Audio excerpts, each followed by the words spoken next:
ہے تو کیا ہمیں بھی اس حوالے سے اپنے لوگوں کو اور ان لوگوں کو بھی پیغام پہنچانا ہے؟ کیا کہیں گے آپ؟ بنیادی بات تو یہ ہے کہ ہم جتنی بھی مسلمان کوشش کرتے ہیں جی اس میں ہماری نیت اور ارادہ ہی اصلاح کا ہوتا ہے. بالکل ٹھیک. غلبہ دین کے لیے یا اعلاء کلمت اللہ کے لیے جو کوشش کی جاتی ہے اس کوشش کو اسلام ایک اچھی نگاہ سے دیکھتا ہے. ٹھیک. اصل میں معاشرتی اعتبار سے دیکھیں یا ہم معاشی اعتبار سے دیکھیں، جس طرح ایک ملک میں رہنے والے مختلف احباب اندرونی طور پر کوئی اختلاف اور انتشار میں مبتلا ہو جائیں، ان کی اصلاح کے لیے جیسے کوشش کرنا یہ لازم ہوتا ہے اسلامی مملکت کا، ایسے ہی بیرونی سطح پر اگر کسی ملک پہ دباؤ پڑ رہا ہے یا کوئی ملک اپنا رعب طاری کرنا چاہتا ہے اور وہ کسی نہ کسی ہیلے بہانے سے مسلمانوں کو کرٹیسائز کرتا ہے، تکلیف پہنچاتا ہے، تو پھر مسلم امہ کے لیے متحد ہو کر اسلام کی عظمت کے لیے کھڑا ہونا، جہاں سے اسلام کے بنیادی اصولوں کو چھیڑنے والے لوگوں کو کسی نہ کسی اعتبار سے پیغام پہنچے تو یہ عمل کرنا لازم ہو جاتا ہے. بالکل ٹھیک. ایک شخص یا ایک ملک آرام سے رہ رہا ہے اور اس میں کسی قسم کا کوئی معاملہ نہیں، اور ایک شخص باہر سے آ کر اس کے اندر انتشار ڈالنے کی کوشش کرے یا بلا وجہ سرحدی معاملات میں آ کر مداخلت کی کوشش کرے، تو ظاہری بات ہے جو سرحدوں کے محافظ ہیں وہ اس مداخلت کو کبھی کسی طور پہ پسند نہیں کر سکتے. اسلام تو ہمیں یہ کہتا ہے کہ آپ اگر اپنی آواز اٹھاتے ہیں، کیونکہ کوشش کے اندر صرف تلوار اٹھانا نہیں ہے یا یہ نہیں ہے کہ آپ ویپنز کے ذریعے اور ہتھیاروں کے ذریعے کسی کو دبائیں، آپ اپنی گفتگو سے، اسے جہاد باللسان کہتے ہیں، آپ اپنے قلم سے آپ کسی کو موٹیویٹ کر سکتے ہیں، آپ اس کو مجبور کر سکتے ہیں کہ وہ آپ کے ساتھ بیٹھ کر آپ سے بات کر سکے.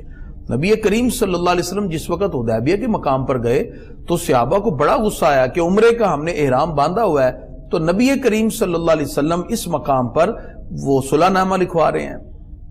آقا علیہ الصلوۃ والسلام جانتے تھے کہ آج وہ کفار جنہوں نے اتنے عرصے سے مسلمانوں کے وجود کو تسلیم نہیں کیا، آج وہ گھٹنے ٹیک کر مسلمانوں کے سامنے صلح نامہ لکھنے پر مجبور ہو گئے. یہ وہ حکمت عملی تھی جس کا رزلٹ پھر آیا کہ 1500 صحابہ کے ساتھ سرکار 6 ہجری میں یہ صلح نامہ لکھوا رہے ہیں، اور ٹھیک نبی کریم صلی اللہ علیہ وسلم 2 سال کے بعد ہزاروں کی تعداد میں صحابہ کے ساتھ مکہ کو فتح کر رہے تھے، اور اس سے اگلے 2 سالوں کے بعد نبی کریم صلی اللہ علیہ وسلم کے ساتھ 1,40,000 صحابہ کھڑے ہوئے تھے. یہ وہ پیغام محبت تھا. مکہ فتح ہوا، آقا علیہ الصلوۃ والسلام نے اعلان کر دیا جو اپنے گھر میں رہے گا اس کو کچھ نہیں کہا جائے گا. یہاں تک کہ بچوں بوڑھوں کو مارنے سے روکا گیا، کھیتیاں جلانا اور درخت گرانا اور کاٹنا، ان تمام چیزوں سے روکا گیا، چونکہ یہاں تو صرف اعلاء کلمت اللہ کا مقصد ہے، حق بات کی سربلندی مقصود ہے.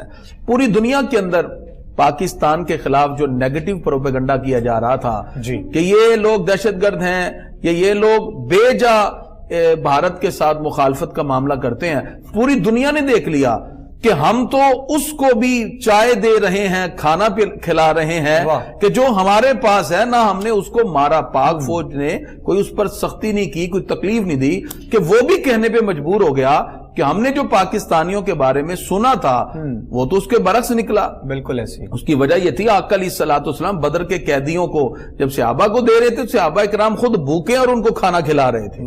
تو اسلام نے یہ ترغیب دلائی ہے. یہی پہلی فتح ہے، اور یہی وہ پہلی فتح تھی کہ ان کے دلوں کے اوپر یہ پہلی فتح تھی کہ وہ لوگ کہنے لگے، ان کے دلوں پہ اثر کر گئی یہ بات کہ مسلمان تو اس نے عمل کے ساتھ. تو میں وہی عرض کرتا ہوں کہ جنگ راستہ نہیں ہوا کرتا کسی بھی معاملے کے حل کا، بلکہ آپ افہام و تفہیم کے ساتھ معاملے کو حل کر سکتے ہیں. البتہ اسلام ہمیں یہ ضرور کہتا ہے کہ جب آپ کے حقوق کو پامال کیا جائے، جب مسلمان ظلم کی کیفیت میں مبتلا ہو جائے، جب داخلی اور خارجی امن اور اس کے استحکام کے خلاف آوازیں اٹھنے لگیں، اس وقت پھر مسلمان اپنے حقوق کے دفاع کے لیے میدان عمل میں اترتے ہیں. پھر مسلمان اپنی مقبوضات اور وہ جگہیں جن پہ قبضہ کرنے کی کوشش کی جا رہی ہو، پھر مسلمان ضرور اٹھتے ہیں. پھر مسلمانوں کی کوشش یہی ہوتی ہے کہ مظلوم مسلمان کی مدد بھی کریں اور فتنہ کی سرکوبی کریں. بنیادی چیز فتنے کو ختم کرنا. اللہ تعالیٰ فرماتا ہے وَقَاتِلُوهُمْ ان سے جہاد کرو حَتَّى لَا تَكُونَ فتنہ یہاں تک کہ فتنہ نہ رہے وَيَكُونَ الدِّينُ لِلَّهِ اور ہر طرف اللہ کے دین کی بہاریں نظر آنا شروع ہو جائیں. تو فتنے کو ختم کرنا مقصود ہوتا ہے. اسی وجہ سے اہل ایمان اہل اسلام میدان عمل میں اتر کے اپنے وطن کی سرحدوں کی بھی حفاظت کرتے ہیں. جذبہ جہاد کو دل میں بسا کر شوق شہادت اور دائمی تسکین کے فروغ کے لیے ہر مومن پھر میدان عمل میں اترتا ہے. بنیادی چیز امن استحکام اور لوگوں کو ملا کر سلامتی کا پیغام دینا ہوتا ہے. لیکن جس وقت ہمارے حقوق پر کوئی ہاتھ اٹھاتا ہے تو پھر مسلمان کسی بھی طور پر اپنے حقوق کے ختم ہونے پر کبھی بھی مفاہمت نہیں کرے گا. پھر وہ اپنے حقوق کے دفاع کے لیے اٹھتا ہے اور جس ملک کا دفاع مضبوط ہوتا ہے اللہ تعالیٰ پھر اسے معاشی معاشرتی ساری ترقیاں عطا فرماتا ہے. نبی کریم صلی اللہ علیہ وسلم فرماتے ہیں جیسے اونٹ کا کوہان ہے ایسے ایک اسلام کا کوہان ہے اور اسلام کا کوہان جہاد ہو.